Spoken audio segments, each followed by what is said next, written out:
Hello. Oh, Happy we're on. Thursday. Hi.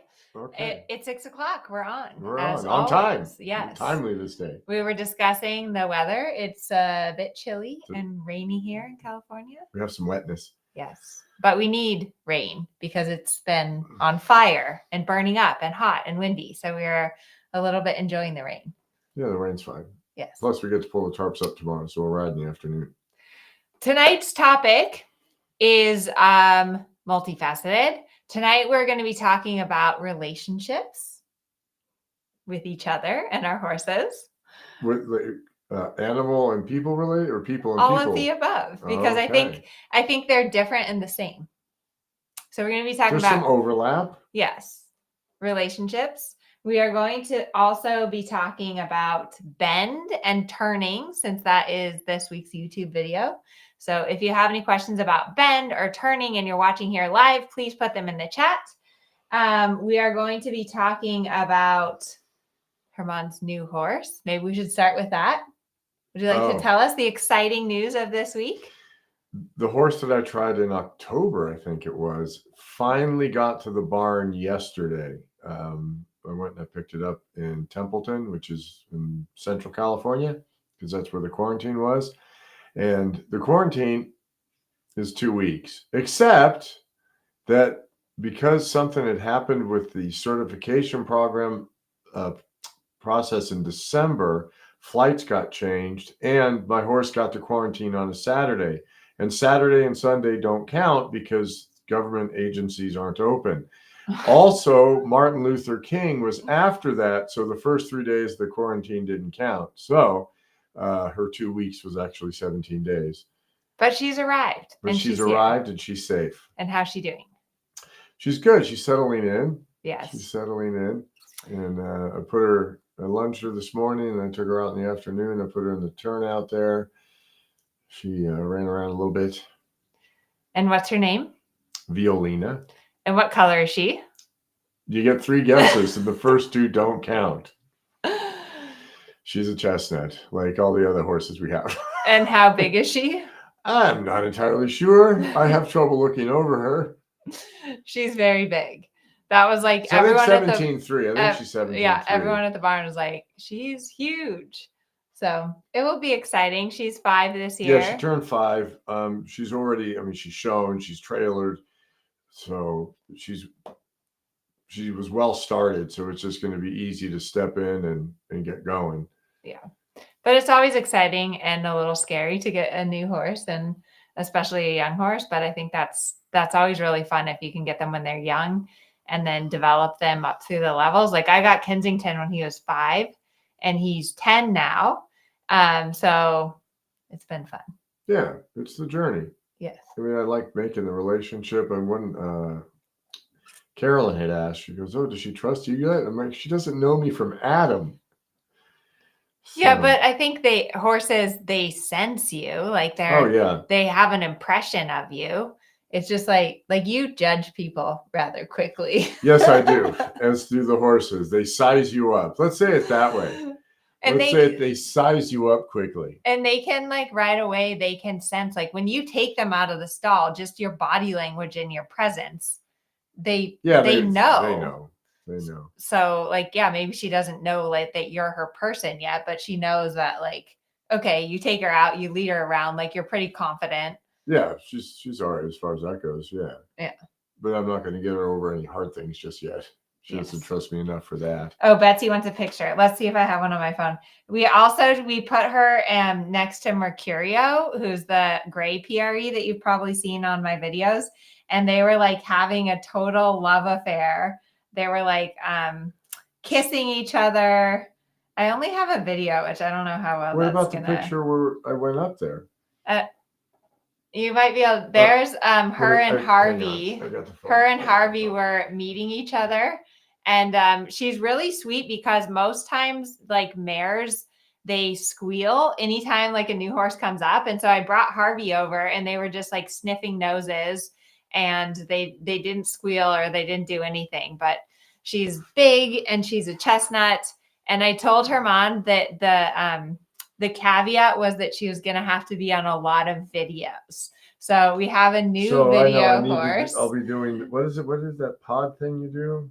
Oh yes, the ride along. Who wants a ride along podcast of Herman trying to stay on his new 5-year on the first day? I will say it's quite difficult to talk through a ride when you're on a more difficult horse, and I do tend to cheat. There you go. Oh, it's a couple of weeks ago. That was the first day at the quarantine. So she has gigantic ears, but she's just big. I heard that big ears is a sign of intelligence. So I think it's a good sign. Is that why my ears are so small? That's why your ears are so big. Okay, Stacy wants a ride along podcast with Fiolina. So we'll work on that. Okay, the second part of tonight's talk is relationships. And I always try with these weekly Thursday lives is to kind of just like bring up stuff that is happening that I've happened in my life over the last week. And so it's kind of funny because last night, Herman we were talking about relationships. And then this morning, my mom left me this voice note that was about relationships. And so I thought it would be good to talk about like relationships, like human relationships and relationships with your horse, and kind of overview that. So let's start out with Should I tell Ken's story? Yes, you should tell Ken's story. Do I break my anonymity and explain why I'm at this thing? Sure. All right. So I'm in recovery. And so I go to 12-step programs. And one of the guys that was sharing last night, he was explaining that years ago when he was having trouble with his wife, he goes to his sponsor, and his sponsor says to him, he says, do you like hanging out with winners or do you like hanging out with losers? And he's like, well, there's only one obvious answer. I like to hang out with winners. He goes, okay, great. Good to know. He says, when you have an argument, do you have an argument to win? And he says, absolutely. I'm going to win that argument. He says, okay, so now you're in an argument with your wife that you're going to win, which means she had to lose. And now you've made her somebody that you don't want to hang out with anymore. And, you know, the truth will set you free, but it's a little painful in the beginning. And so the point of that story is that when we have arguments, you're just explaining your point of view and want to be heard. It isn't about winning. It's just about being acknowledged. And so that was last night's conversation. And so then thinking about like, how does that apply to your horse? Like, how do you apply that to thinking about your relationship with your horse? Well, because I'm not there to try and conquer my horse, right? I want my horse to go. I want to put my leg on and it goes. If it doesn't go from the leg, well, then we're going to have an issue. But it isn't. There's a difference between I don't come at it with this of like combat. I'm going to win and you're going to lose. It's more like I'm the leader. Right. Like, and we're doing what I say. It's not a combat. Yeah. It's not mixed martial arts. It's horseback riding. And I do think that's different, like in our relationship, right? Like when we have a discussion about something that it's like, okay, I hear your side, I hear my side. We're both going to do our own thing. With horses, it's a little different because like you don't want to make them lose and you don't want to fight with your horse. But at the same time, you kind of have to take the lead. Like you have to be the leader. So because horses fight or flight, right? So now if you're fighting, all right, well, then there's that. And so the horses are like, okay, we'll fight then. If you want to fight. It usually doesn't go well. It doesn't go well. It doesn't lead to what you want. If you want the horse to go off in the trot and you're busy fighting, well, that's a verb too. There's an ing on that. And so instead of trotting, now you're fighting. All right. The horse is like, cool. If you want to fight, we'll fight. Yeah. And I think one thing we talked about this earlier is about the emotion, right? That when you're riding and when you're instructing your horse to go forward, that you do it very clearly and without getting overly emotional. Because when you start to get angry or upset or frustrated or mad, then that's when the relationship deteriorates. Right, because now it's no longer a correction at that point. Now it starts becoming a punishment, and that's not helpful. So Joellen, my mother, she sent me this voice note this morning about a podcast that she was listening to on relationships. And she was talking about, the person was talking about how there's like different, like a framework of different types of relationships. And I thought it was really interesting because it does very much apply to horses and riders. And I think some different situations that we see in our students and in our horses, and also maybe that we have a little bit of tendency to lean towards one side or the other. So the first type of a relationship is like a very confrontational relationship where like two people are arguing and attacking each other, right? So, and we see that sometimes with riders and horses where like the riders being really aggressive and the horses also kind of defending themselves and they're going head to head against each other. And there's no harmony in that. And it's not fun. It's not fun. It's not good for the horse. There's no upside to that. Yeah. But we see it. And then another type of relationship is where one person is very like confrontational and going at the other person, and then the other person just retreats and like kind of like hides or like goes away from the confrontation. Right. And we see that in horses where they internalize a lot of things. Yeah. They'll go around, the ulcers are a big sign of that. And yeah. When horses just, and you don't see the brilliance in how they move. Right. Because they're just taking it, right? Like they're just taking the abuse, but they're not, their heart's not in it. And then the third type of relationship is where both people or parties in the relationship are super passive, right? So they're just both like withdrawn. And I see this sometimes with our students where like they're afraid to do anything because they don't want to rock the boat with their horse. And we've all been on a horse like that, where you're like, I'm just going to sit here and pray because if I ask my horse to do anything, then it's going to like go badly and it's going to become like a hootenanny. I think that's your word for it. Yeah. Wow. Yes, I call it a hootenanny. Yes, we want to do it without the hootenanny. Okay, so question for everyone here watching. We've lost people because there's no more comments. No, that's because we haven't engaged them. So we're going to give them an engagement question. So question for all of you watching. If you're like going to be hard on yourself, what kind of relationship do you think that you have with your horse? Like, are you sometimes arguing too much? Are you maybe like aggressive and your horse is passive? Are you both passive where you're like too afraid to do anything? What would you say your tendency is in your relationship with your horses? What were my three choices? Because I know there's a bit of confrontation. I don't know that I'm very passive. Okay, both of you are going head to head versus both of you are passive versus like one of you is more strong against the other one. Oh, I'm going to go with the latter. I do my You're leader both job. passive. No. I do my leader job. I'm not real combative in that sense with my horses. Sometimes I think you're a little bit overly passive. Yes, that's true. That's why you said that, right? That's where it goes back to. I can calm horses down, yes. And you spice them up. There you go. There you go. Now you see what I was getting at. Right. So he's the one that's like overly passive all the time. And because I can calm horses down. That's and like he's like, I don't want to rock the boat, and I'm a little more like I get on and like go. So here's a funny story. My horse Trump. Well, we call him Trumpet because of the president, and we don't want to get into politics. So Trumpet, right? Trumpet's this like hot, crazy thoroughbred. And he was always like so tense and nervous with me.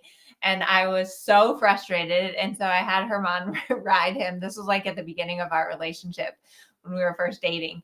And he was able to like get Trump very calm and relaxed. And I was like, how do you do that? Like, I don't understand.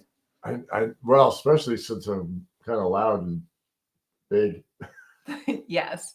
So but the horses respond, so what can you do? Yeah. But I do think that the takeaway and what's different with horses, like versus our relationship as like two humans, where, you know, we try to, I think, like see each other's perspective and respect each other's, you know, space and decision making. You know, yeah.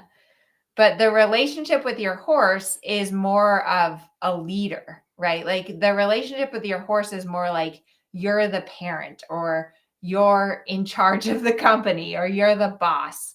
Because if you give your horse too much, like if it's too much of a give and take with your horse, then that's they're not wired that way. Yeah. They're horses. They're not people. They see the world different. And if they don't have a prefrontal cortex. So if you start treating your horse like a person, it won't be good for that horse. Yeah. Because it's not a person. Yeah. But I also think that you can't like be like a dictator and just like fight with your horse and like attack your horse either. And that's what I think that's the really hard part, is how do you take charge and become a leader, but like a benevolent, you say it like a benevolent dictatorship. It's a benevolent dictatorship. Like you want to be good to your horse, and when you want to be kind to your horse, because you're responsible for the horse. You have to take care of it. Yeah. And that's where I think you see the art when you see a really good rider or a really good horseman. And we've all been around someone. Like I remember being around Larry, and he was very strict with the horses. Like he was very strict and he was very clear, and the horses loved him. Like they adored him. They would just lock on and like watch his every move, and they were so in tune with him. And a lot of that was because he was so clear and he was so consistent and he was so fair to them. Right. Like, that's the big thing right there. Horses have an innate sense of fairness and justice. So they respond to that. All right. Let's see what our students are saying. So a lot of you guys say you're too passive. Okay. So I'm a beach girl says she's passive. Cindy says she's too passive and inconsistent. Stacy's too passive. Barbara's arguing sometimes. I guess I'm with you, Barbara. Donna's too passive. My horse wants me to be clear, committed, and fair. Yes, I'm supportive, to be a mentor. But I do think that, you know, horses do make us better people and better humans, and that there's something to be learned from that. And I think that you do need to consider in any relationship, whether it's with another person or with a horse, is kind of like to analyze those dynamics a little bit and to understand how those dynamics work together. And I know, you know, even in our relationship, we have like moments like that where, you know, we have a discussion and then it could be a dust up. Not very often. Not very often. Okay. But that is a really good way to say it there, Deborah. Clarity is kindness. Absolutely. Yeah. And the horses respond to that. And then there was one earlier that said about different personalities. How do I get there, dear? You scroll. I didn't see that. Oh, what if you are different personalities with different horses? I think that happens for sure. Yeah. Some horses like just push your buttons. Well, there's that too, but you also start to read the tea leaves because horses are different. Their personalities are different. That's true. And so you have the frontal lobe, right? That's your job, is to be able to read the tea leaves. Yeah. And okay, so on this one, I'm going to do a little this. On that one, I'll maybe a bit more of that. Yeah. So yeah, sure. That's a really good point. Because I will say Kensington, my horse, he's like very shy and like super internalized type of horse. And I will admit that when he was young, and sometimes still, I tend to be like a little too like confrontational or a little too aggressive, and then it bites me in the butt. And I have to, yeah. And I've had to learn to be a bit more patient and to not, you know, get after him, but to just like say, okay, that's not exactly what I want, but I'm just going to take a breath and I'm going to repeat it a few more times. So it might, you know, in the moment, maybe take a little bit longer, but in the long run, then I'm able to build him up and give him more confidence. And it is, every horse is different, and every horse teaches you a little bit something about yourself, or a different way that you need to interact with them differently. Right. That's why we train to the guidelines, right? Your horse has to go in front of your leg. Okay. Well, how much leg? Right. Exactly. How much? Well, the right amount. And, the more time you spend around horses, the better feel you have for all of that. Oh, here's a good question from Liz. Do you think it's fair to say that there may be a difference between how to be a leader with a mare versus a gelding? I find it easier to be a leader with a gelding, so I love my mares. That's a good question. I'd agree with you, Liz. Yeah. There's, I don't know if you've seen it. There's like a funny cartoon about how geldings are just like, they are the same every day. And then there's just one emoji for geldings, like stupid and happy. And then the mares have like all these different emojis, like they're angry, they're happy, they're sad, I don't know, maybe women are that way too. Do you think I'm that way? No.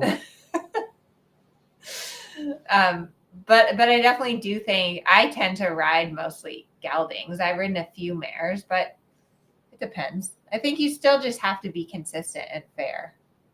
Yeah, I've ridden a few mares now, and you just got one. I just got one. So we'll report back. All right, what are we going to say about bend? There are a few questions about bend. All right, read your question. I'm going to say bend is important, but that's not how you turn your horse. Your outside rein turns your horse. Oh, here's a good one from Lucy about the outside rein. My horse really doesn't understand the outside rein, so those usual corrections under saddle aren't successful yet. I'm hoping more groundwork in the bridle will help him understand the rein boundary. Using my outside leg at times, just placing my whip on his shoulder helps. Okay, so what are we going to do if our horse doesn't understand our outside rein? Like if they're just falling through the outside rein, what are we going to do? Counterflex and leg the other way. So if the horse is falling right, you use the right rein. You've got to overdo that right rein and shift the horse's weight onto the inside shoulder. One thing that I do, which is like my Western ways a little bit, and I actually read about it in a dressage book, so it's not just my craziness. So if I have a horse that is really green, right? Like you just gotten on it, you can barely steer the horse.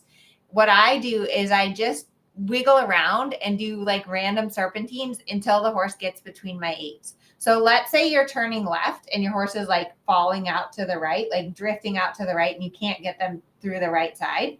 Then what I do is I turn to the right and I push them off of that right leg. And then when they start drifting through the new outside rein, I turn the other way, and then I turn the other way. And it might be quite tight turns. We used to go out in the pasture and do like around sagebrush. And then when you feel your horse line out between your two reins, then you can go straight for a bit. And then if they start falling out, then you just like turn and turn and turn until they find the middle of the eights. Yes. And when they're in the middle of the eights, then now you're balanced and you can do things until you can't. And then you go back and do that again. Absolutely. The other good exercise that both of us use a lot is the diamond. That's one that's in our exercise book. Where's our exercise book? I've lost it here somewhere.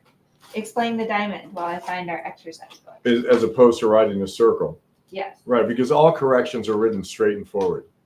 That's right out of the book. Oh, and so when you ride the diamond, you're riding 4 straight lines with 4 turns instead of just pulling the horse around.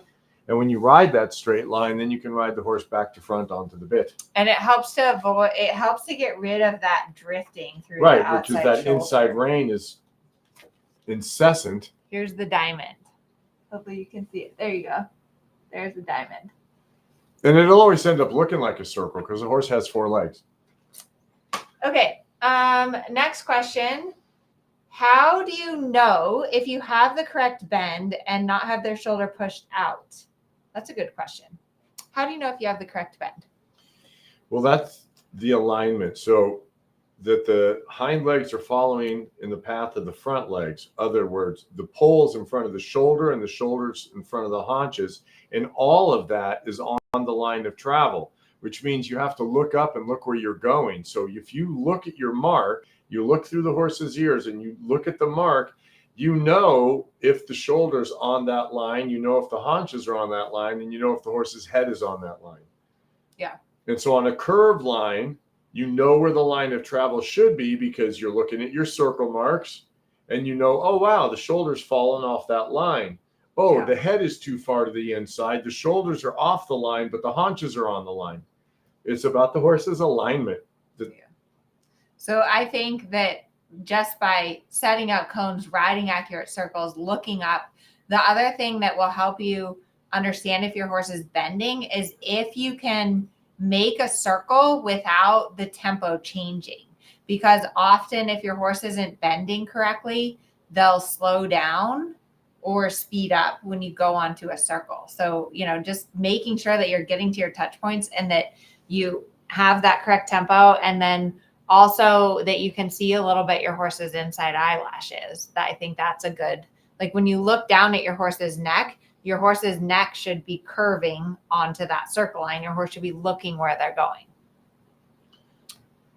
And you don't want to pass the point of the shoulder, the whole head, because then the head's off the line of travel and the shoulder will be off the line of travel the other way. Yes. So just the eyelashes. And we have to end a few minutes early because we still have meetings to go to tonight. But one more exciting thing for those of you who are in Strides, we have a interview next week with Ingrid Klimke, which I'm very excited about. So please post any questions that you have for Ingrid in the Strides Facebook group. I'm going to be putting together a series of questions, and that will be very fun to interview her next Wednesday. Yeah, that'd be nice. Yes. So happy Thursday. I hope you all have a wonderful weekend, and we will keep you posted. We'll be here next Thursday. Oh, next Thursday, Nicole from our team has a game to play. Yes. She's going to make us play the Newlywed Game for Valentine's Day. So I hope you all can be here. I see how this is all tying together now. Okay. Next Thursday. Thank you to Herman for being such a good sport. I'm just going to be afraid for a week. He just says, yes, dear, whatever you want, dear. So good job. Okay. We got these whiteboards for our game next week. So. Okay, now I'm really scared. All right, great. All right.